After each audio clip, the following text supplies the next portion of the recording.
Okay, here we have another jobby. This time it's my, I realized my four-wheel drive wasn't working when I was up in Baxter State Park. So that's why the tire's all dirty. So cleaning it up, getting ready to take it all apart, re-grease it, and just try to stay organized. The first time I'm doing this, so we'll see how it goes. Little PB blaster, which I don't think I needed. Bolts are coming right out, so that was a good sign.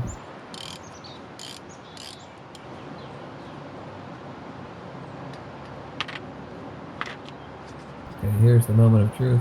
I literally had no idea what to expect. I thought springs were going to shoot everywhere. But it came out really easy, still in one piece, which was good, but definitely water in there. I'm not sure why it wasn't engaging when I would lock it, but everything else looks pretty good. It looked good. The face looks really clean. It's just like wet, muddy grease. So I'll have to reseal it.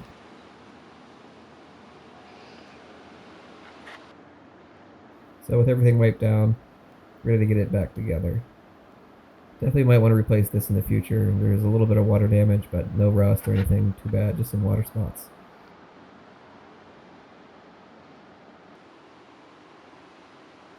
So here's the small spring. This is the tighter coiled one. It fits right into these grooves on the there's inner splines, and they're separated. There's a long side and a short one, and you just get the spring wound into that groove.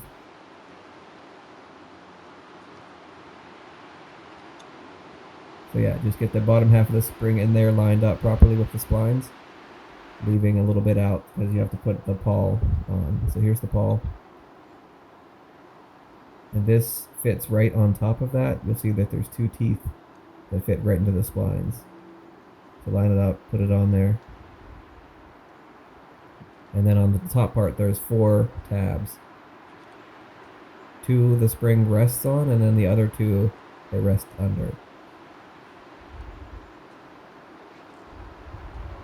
So when the spring's fully in the splines, then you just pop one side of the spring on top of the tab.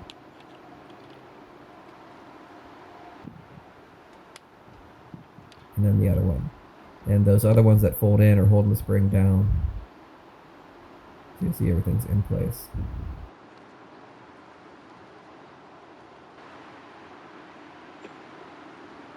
So just a thin layer of grease on the hub dial. Just get a little bit on the inside. And I just put a little bit on the actual dial part too. So this just fits right in. You'll be able to see there's grooves. Just make sure the arrows line up to make sure it says free when it's free and locked when it's locked. Then you need to put the C-clip back in. And there's 2 little notches too where you can get a little screwdriver or a knife in there to flick it in. Now time for the large spring. So you want to put it in the little groove. There's a groove with a ramp on the hub dial that lines up with the inner tabs on the pawl. And you twist it counterclockwise to lock it into place. Then a quick test, it should move up and down when you twist the knob. Okay, with that done, we can remove the housing. So this is the housing around the CV axle, and which the clutch moves into when you move the dial to lock the wheel for 4-wheel drive. There's also a C-clip in there you have to remove off the CV axle.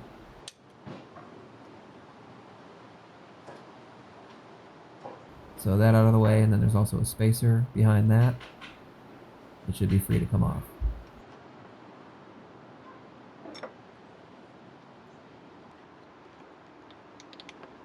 Here I'm fighting for my life to get this C-clamp off.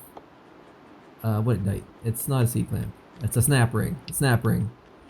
So my snap ring tool didn't have enough range. I'm trying to wedge my knife under there once I got it a little bit started. In here, a little back up to wedge it out. And I'm trying to be really careful not to bend it at all. But luckily it finally came off.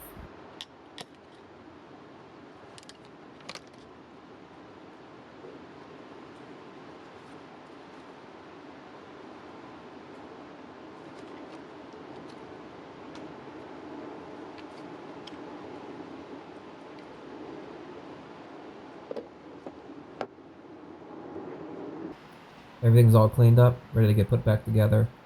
Here's the backing plate.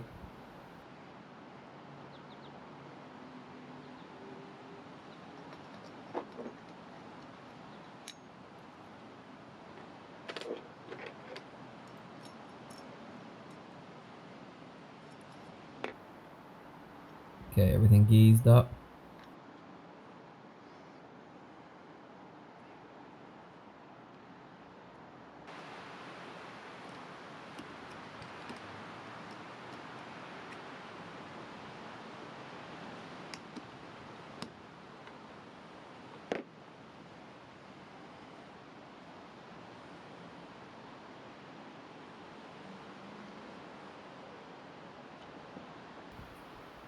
Okay, this is a washer that goes in with this cog, I'll call it. And the smooth part goes through the backing plate.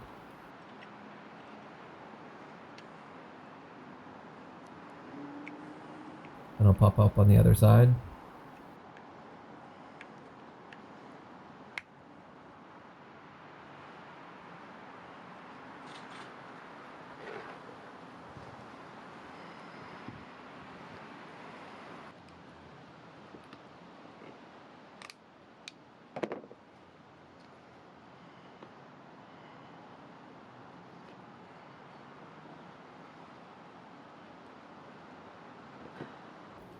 Okay, here I'm applying some RTV silicone gasket maker.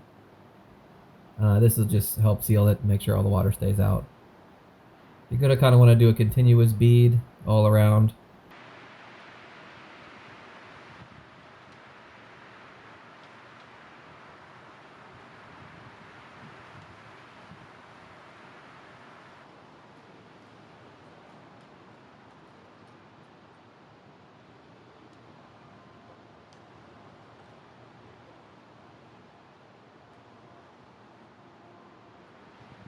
Hand tighten all your bolts. Let it sit for an hour. It gets a little bit tacky, and then you'll finally tighten it all the way up. Alright, here I'm looking super concerned because I see my camera is about to run out of memory. And I don't have time to go erase anything. I'm in the middle of it. It's about to rain. So yeah, final snap ring on. Sorry I don't have the final footage of finally getting it all together, but it all went on there pretty smooth after this. Okay, now let's put it to the test.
Okay, cool. Well, they're working, thankfully. And we made it out of the trail okay. It got a little scary at some spots. I really wouldn't go down there again. And the trail just ended. I thought I was going to come out on the road. We just had to turn around and go back. But anyways, thanks for watching. Hope you enjoyed it. Hope it wasn't too boring. And make another one soon.